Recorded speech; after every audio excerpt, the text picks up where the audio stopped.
Bonjour, ici René Rouleau de Studio Saint-Jean. Bienvenue. Aujourd'hui, on va rencontrer Christian Haché, président du regroupement des travailleurs autonomes du Richelieu. Bienvenue pour cette nouvelle production Studio Saint-Jean. Ici Louis Lemieux, votre fier député de Saint-Jean à l'Assemblée nationale du Québec. Studio Saint-Jean, que vous regardez en ce moment, c'est la chaîne télé de votre député au service de la communauté. Une sorte de télé communautaire, pour qu'on se connaisse mieux, pour qu'on travaille plus ensemble. Dans le fond, c'est pour que la communauté puisse mieux communiquer. C'est ce que j'appelle communiquer plus et communiquer mieux, comme ceci.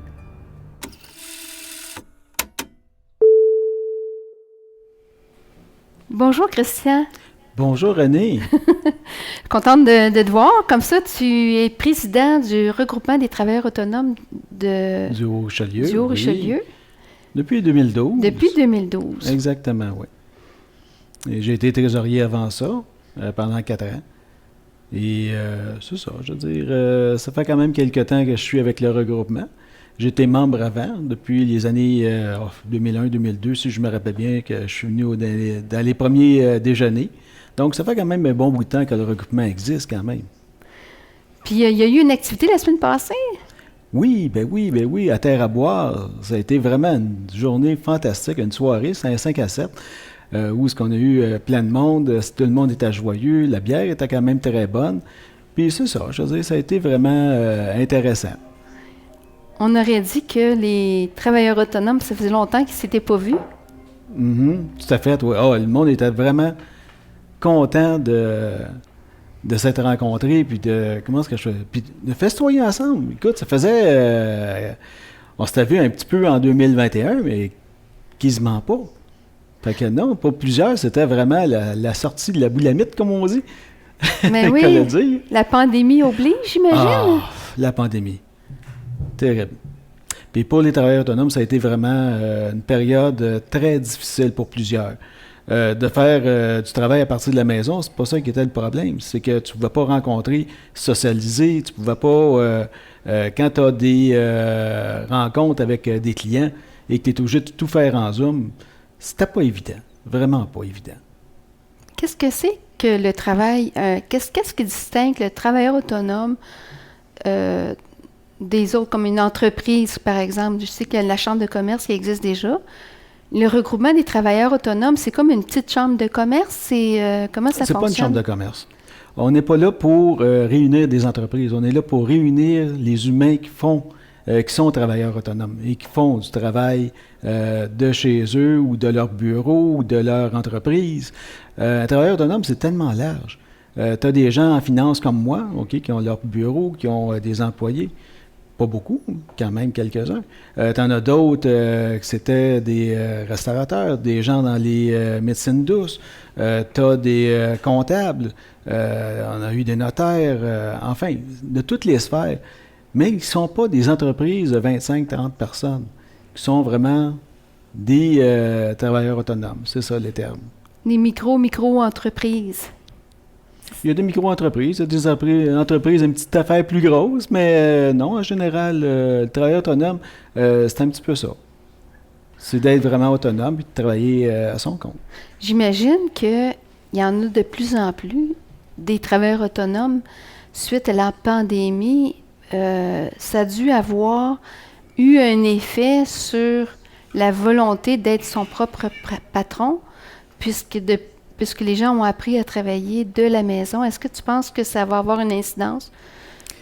Je te dirais que ça a eu une incidence pour plusieurs travailleurs autonomes de lâcher justement le travail à son compte pour aller travailler pour d'autres. Ah oui? Plusieurs ont laissé leur entreprise pour aller travailler. Première des choses, il y a une demande de personnel qualifié beaucoup. Puis les travailleurs autonomes, ce sont des gens qualifiés, passionnés par ce qu'ils font. Donc, c'est sûr que les employeurs voulaient les avoir. Je te dirais que plusieurs ont laissé le travail autonome parce que ça a été plus dur pendant la pandémie pour aller justement travailler pour des entreprises. Ah, tu vois, je ne savais pas ça. C'est intéressant de découvrir ça, vraiment. J'ai plusieurs membres du regroupement, justement, qui ont quitté le regroupement en disant, écoute, on n'est plus travailleur autonome, on travaille pour une entreprise. Donc, et on en a plusieurs. Bon. au moins, ils sont valorisés dans leur travail. Oui. Oui. Puis, toi, ça fait longtemps, tu dis que ça fait depuis 2012 que tu es impliqué au niveau du regroupement des travailleurs autonomes. Puis, c'est quoi les principales activités d'un regroupement? Les principales qualités, ce serait de réunir les gens, OK, les travailleurs autonomes, de les réunir pour réseauter. Ça, c'est la meilleure chose qu'on peut avoir comme travailleur autonome, mais aussi faire de l'entraide. On a eu et on a encore des gens qui sont des mentors et qui sont là pour aider les jeunes entrepreneurs à mieux débuter. On a fait plein de choses avec le regroupement pour justement les mettre en confiance. Quand on fait le tour de table, parce qu'à toute fois qu'on fait un déjeuner, on fait un tour de table. Les gens sont obligés de se lever, se présenter. Mais juste cet aspect-là, OK, fait en sorte que les gens apprennent à parler en public. Et je te dirais que quand tu arrives les premières fois, là, pour plusieurs qui commencent avec nous, quand ils arrivent pour se lever, parler de leur entreprise, de parler d'eux, c'est difficile. Ils sont comme gênés. Voyons donc, je ne serais pas capable. Non, ils sont capables. Puis quand ça fait plusieurs fois qu'ils le font, là, ils prennent confiance en eux. Et par après, de se présenter n'importe où, il n'y a plus aucun problème parce qu'ils ont acquis une confiance qu'ils n'avaient pas. Hey, c'est bon. Puis dans les quel genre d'activité qui peut être organisée par le regroupement? Écoute, j'étais avec le regroupement de travailleurs autonomes des années 2001-2002, OK, quand j'ai commencé comme membre seulement. Après ça, je suis devenu trésorier en 2008, si je me rappelle bien. Puis en 2012, j'ai été président. Mais qu'est-ce que le regroupement a à offrir? Écoute, on a les déjeuners de réseautage. Après ça, on a eu des dîners de temps en temps. OK? Les gens voulaient avoir aussi des dîners. Fait qu'on faisait des dîners, comme à Brasserie de l'Ouest. On a été chez Pacini. On était à plusieurs places. Et en 2010, on a lancé une idée de fou. C'était Luc Veillette à ce moment-là, qui était un très bon ami et qui est décédé malheureusement d'ailleurs. Il me manque beaucoup, je te dirais, Luc. On a lancé l'idée de fou de faire un salon, OK, du travailleur autonome en 2010. Et ce salon-là a eu quand même beaucoup de succès. Assez que, jusqu'à temps que la pandémie tombe, nous arrive dedans. On a fait le dernier salon en 2019, qui était notre 10e salon. Et ça, je te dirais que ça donnait un bon coup de pouce aux travailleurs autonomes pour encore mieux les faire connaître. Au début, c'était pour les travailleurs autonomes qu'on le faisait, tu sais, faire que les gens se côtoient un petit peu plus, puis qu'il y ait un peu de public qui vienne. Puis à fin de compte, les derniers salons, c'était pour le grand public et ça amenait beaucoup. Ça a vraiment amené beaucoup de choses intéressantes pour les travailleurs autonomes. En tout cas, ça les a fait mieux connaître. Puis autant sur le côté des médias, parce qu'à trois fois qu'on faisait le salon, on avait le Canada français, on avait la télévision du Haut-Chalieu qui nous faisait des entrevues. Enfin, ça donnait beaucoup d'exposure, si je peux dire. Excuse-moi le terme, là. C'est ça. De visibilité. De visibilité, c'est ça. Exactement. Puis, ça veut dire que les travailleurs autonomes, ça leur a sûrement permis d'avoir des contrats, de faire fleurir leur entreprise. Exactement, oui. Et ça, je te dirais que quand tu as un coup de pouce de cet ordre-là, puis le salon, on le faisait de façon très économe, c'est-à-dire qu'on ne chargeait pas des prix de fou, là. Parce qu'habituellement, aller dans les salons, c'est vraiment très dispendieux. C'est dans les 1000, 1500 $ facilement. Tandis que nous, on s'arrangeait pour être dans les 250 à 300 $ maximum pour justement donner un bon coup de pouce aux travailleurs autonomes. Leur donner une chance aussi pour aux jeunes entrepreneurs qui partent de pouvoir encore plus partir facilement. C'est un bel investissement pour un travailleur autonome. Comment vous avez fait pour avoir des coûts aussi bas? Du bénévolat. Autant moi que Luc, Mélanie Durand qui a commencé avec nous, tous les gens qui sont impliqués auprès du salon étaient des bénévoles. Donc, mettre tout le temps que ces gens-là, OK, au coût qu'ils coûtent, OK, en réalité, dans la vraie vie, comme on dit, là, c'est un investissement énorme pour tous ces bénévoles-là pour pouvoir justement donner quelque chose d'intéressant aux travailleurs autonomes. Puis vous aviez aussi des commanditaires, j'imagine aussi? Oui, tout à fait, à toi. On allait chercher quand même plusieurs commanditaires. Les députés, entre autres, Louis Lemieux nous a accotés très facilement, je veux dire, il nous a appuyés, autant Christine Normandin et ceux qui étaient là avant eux, que je parle de Dave Turcotte, que je parle de Je voudrais le dire, puis je ne le dirai pas. En tout cas, il y avait plusieurs députés qui étaient là et qui nous ont appuyés. Claire Sanson nous appuyait. Les députés de l'époque vous appuyaient Exactement, depuis en plein dans les ça. 10 années. Fait Tout à que fait. c'était un événement qui était connu, reconnu, attendu, Tout à fait. qui a Et, fait augmenter la notoriété c'est du ça, on a eu des regroupement. aides de la Corporation du Fort-Saint-Jean, entre autres, OK, du côté privé. Le Canada français nous faisait des choses vraiment intéressantes, point de vue promotion. Télévision du Haut-Chalieu, la même chose. Avec Boom FM, nous a donné un bon coup de main aussi. Donc, d'ailleurs, quand on parle de Boom FM, Éric Latour a été notre président d'honneur pour les 2 dernières éditions du Salon. Juste donner une idée qu'on avait vraiment de très belles appuis de la communauté. Puis est arrivée la pandémie. C'est difficile. Comment tu peux faire un salon en pandémie? Impossible. Puis, tu me disais les activités qu'on faisait aussi. On avait commencé, je crois, c'était en 2012. 2012, oui, je pense que c'est ça. 2011 ou 2012, on a commencé le membre du mois. Et ça a duré plusieurs années. Et encore là, avec la pandémie, on a arrêté de le faire. Je veux dire, on n'avait plus de loisirs de pouvoir se réunir pour faire des déjeuners ou des dîners. Donc, le membre du mois faisait en sorte de faire reconnaître les travailleurs autonomes encore plus. Il y avait un 3/4 d'heure pendant le déjeuner où ce qui donnait leur expertise et aussi donnait leur réalité, leur vécu sur qu'est-ce que c'est un entrepreneur, un travailleur autonome. Donc ça a été vraiment intéressant aussi, de connaître ces gens-là, puis on en a connu plusieurs, là. Puis pour faire encore mieux, je dirais que autant Éric Latour invitait nos membres du mois à venir avoir une entrevue avec lui, mais oui. autant que le Canada français prenait des photos, il donnait aussi un peu, faire un article sur ces gens-là qui venaient se présenter. Wow. Donc, c'était une formation en même temps qui était extraordinaire pour ces gens-là. Non seulement une formation, une belle promotion Aussi. de leur business, puis ça démarre bien une entreprise. C'est un beau coup de main pour le démarrage d'une entreprise. Exactement. Quand tu commences, souvent tu commences comme travailleur autonome. Tout à fait. Je voulais te parler un petit peu comment ça se passe aujourd'hui. Bon, il y a eu la pandémie, on parle au passé. Le regroupement, il a connu ses heures de gloire. Est-ce qu'on va continuer? Est-ce qu'on va changer? Est-ce que ça va revenir, le salon, d'après toi, des activités et tout ça? Qu'est-ce qui va se passer cette année? Bien, on a fait notre première activité à Terre à boire, qui a été un 5 à 7 vraiment intéressant. On va faire des déjeuners. On y va très graduellement pour commencer. Okay. Première des choses, ça prend des bénévoles qui sont là pour pouvoir reprendre le flambeau. Donc, moi, je suis encore là, mais j'ai plein de bénévoles qui ont commencé avec moi pour pouvoir justement faire en sorte qu'on ait des activités intéressantes. Mais il faut aussi donner la chance aux travailleurs autonomes de se remettre sur le côté relations publiques. Parce que pendant 2 ans, on n'a pas fait de relations publiques. Là. Les hommes, tu n'as pas bien de relations publiques en faisant des hommes. Il faut sortir de la coquille. En plein ça, exactement. C'est ça se fait tranquillement, j'imagine. Et puis, est-ce que, d'après toi, il va y avoir encore des déjeuners, des dîners? Oui. Et le salon aussi? Le salon, écoute, on y pense très sérieusement. On travaille, on a des plans pour le faire. Je ne peux pas dire où ça va être lieu, on ne le sait pas encore. On est en train de faire les plans pour justement aller vers ça.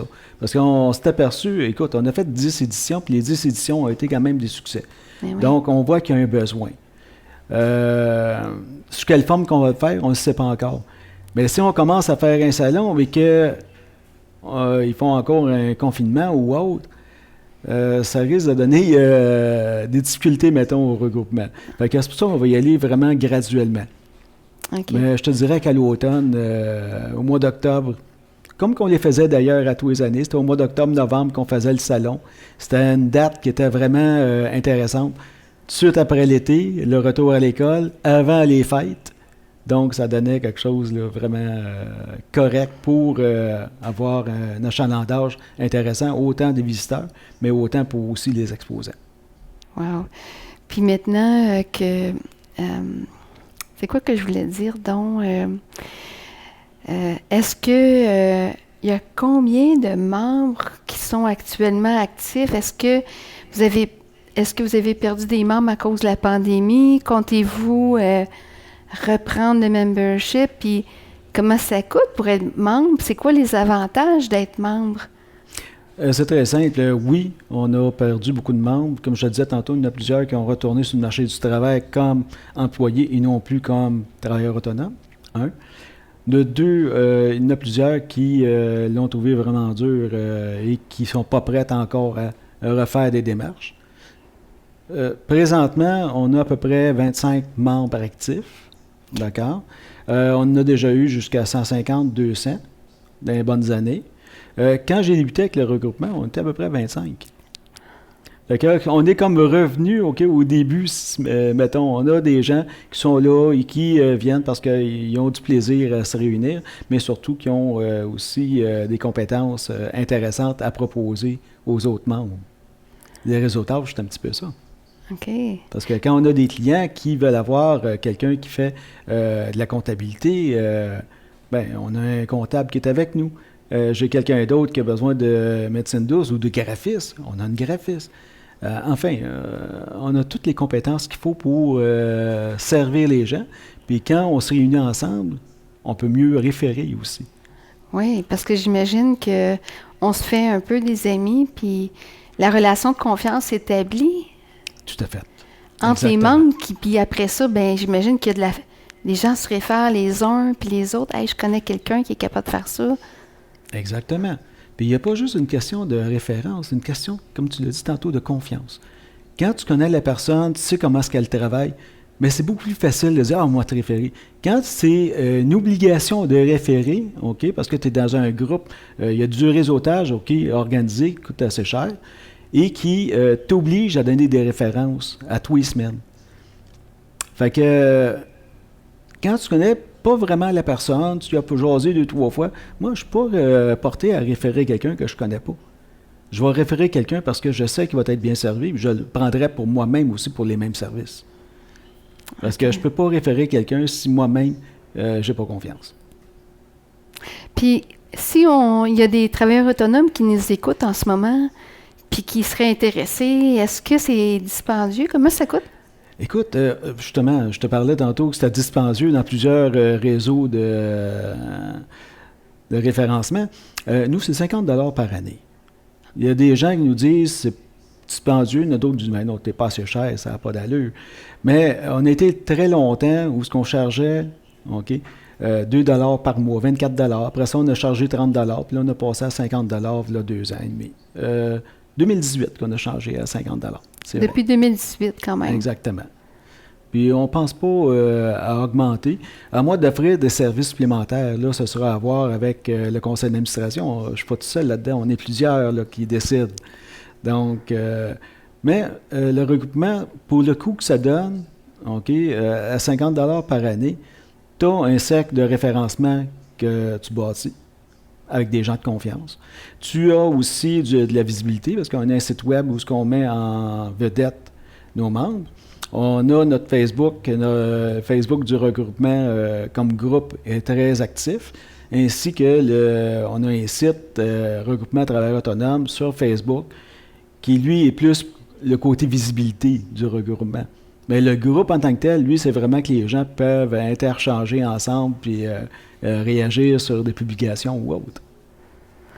Bien, c'est intéressant. Puis, pour s'enregistrer, donc, on fait comment? On t'envoie un courriel?